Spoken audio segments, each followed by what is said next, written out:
You wake up on a 400-foot super yacht in the Mediterranean, the 12th richest person alive. Money stopped being a number a long time ago. Now it is simply the air you breathe. Private jets, 3 mansions, a watch worth more than most people's homes. Senators take your calls and magazines put your face on the cover, and you have started to believe your own legend. Every bet you have ever made has paid off, so you stop hearing the word no.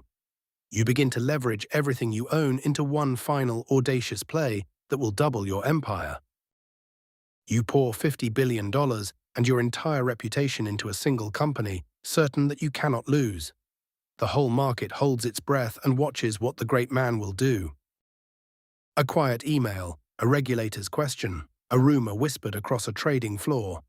It is nothing, you tell yourself, but the first stone has already left the top of the mountain. Overnight, your great bet collapses and $40 billion evaporates before breakfast.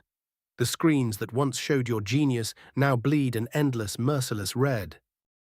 You go on television and call it a temporary correction, projecting a calm you do not feel. Inside, for the first time in 20 years, you are afraid. The same banks that once begged to lend you billions now quietly want their money back. Your phone, once full of flattery, begins to fill with the cold voices of lawyers.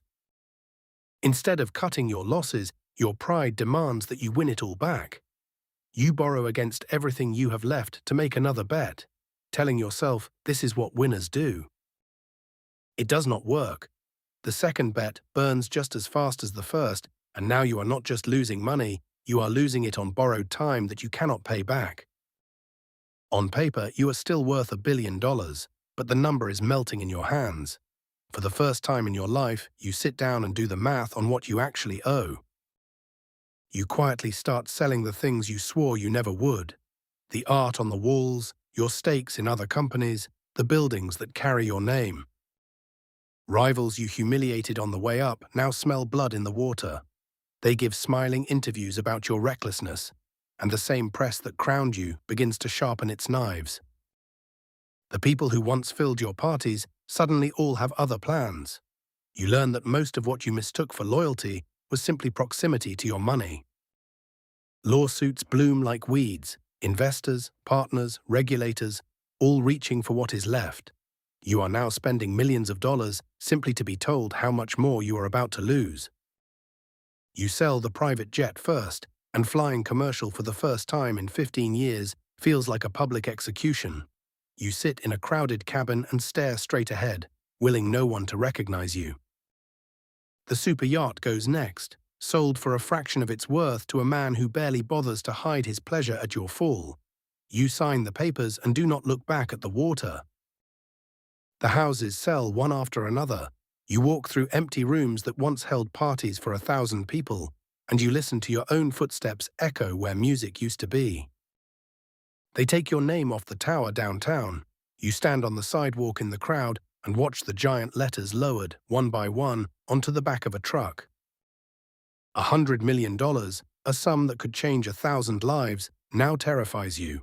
Because you finally understand the truth. Against what is coming, it is simply not enough. A judge freezes your assets pending trial, and overnight a man worth millions cannot buy his own lunch without permission. The walls of your own money close around you.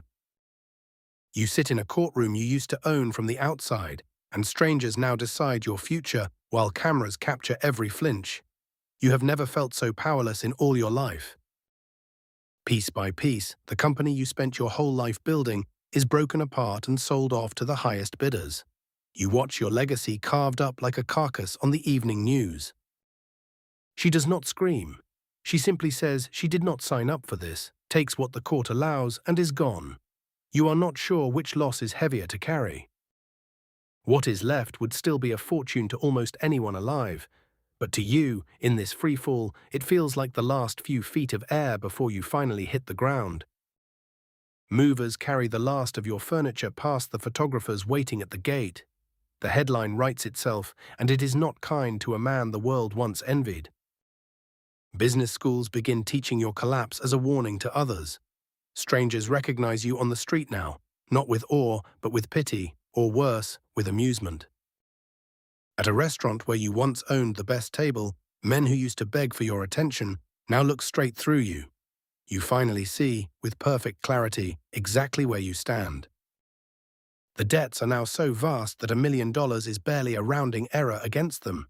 You are rich and ruined at the very same time, and only one of those two things will last. In a grey, windowless office, you sign the papers that hand over everything that remains. The cheap pen in your hand feels heavier than anything you have ever lifted. You move into a one-bedroom apartment with thin walls and a view of a parking lot. For a long time on that first night, you just sit on the bare floor in the dark. For the first time in decades, you look at the right side of a menu. You stand in a fluorescent grocery store doing careful arithmetic you have not done since you were a poor young man. No assistants, no meetings, no flattery, no noise. Just the ringing quiet of a life that used to be deafening and a phone that no longer has any reason to ring. You see your old life in every advertisement, every headline, every glittering tower against the sky. The city that once made you now feels like a museum of everything you have lost. The last of your money drains away week by week, sliding steadily towards zero. And slowly, truly, for the first time, you begin to understand what it actually means to run out. One ordinary Tuesday, your balance reaches zero, and then it slips below it. The 12th richest person alive is now, on paper, worth less than nothing at all. You take work you would not even have noticed someone doing 5 years ago, and you are grateful for it, which surprises you more than anything else has. The face that was once on magazine covers goes completely unnoticed on the crowded bus. And there is a strange, terrible kind of freedom in being no one at all again. Stripped of the jets and the yachts and the name on the tower, you finally meet the man underneath it all, and you are not entirely sure that you like what is left. But the bottom, you slowly discover, does not move beneath you, and for the first time in years, you are not afraid of falling, simply because there is nowhere left to fall. You start a tiny business out of that little apartment, the same way you did the very first time, long before any of it. No press, no leverage, no empire, just work and a beginning. You realize at last that the number was never really the prize, it was only ever the scoreboard. And somewhere on the long way up, you forgot that you were even playing a game. Most people who fall this far never climb back, and you know now that you might not either. But you also understand, finally, that the climb was never guaranteed the first time. You had $50 billion, and you watched every single cent of it disappear. So before you envy the man at the very top, remember this: the higher the summit, the longer the fall. Subscribe, and find out whose life we live next.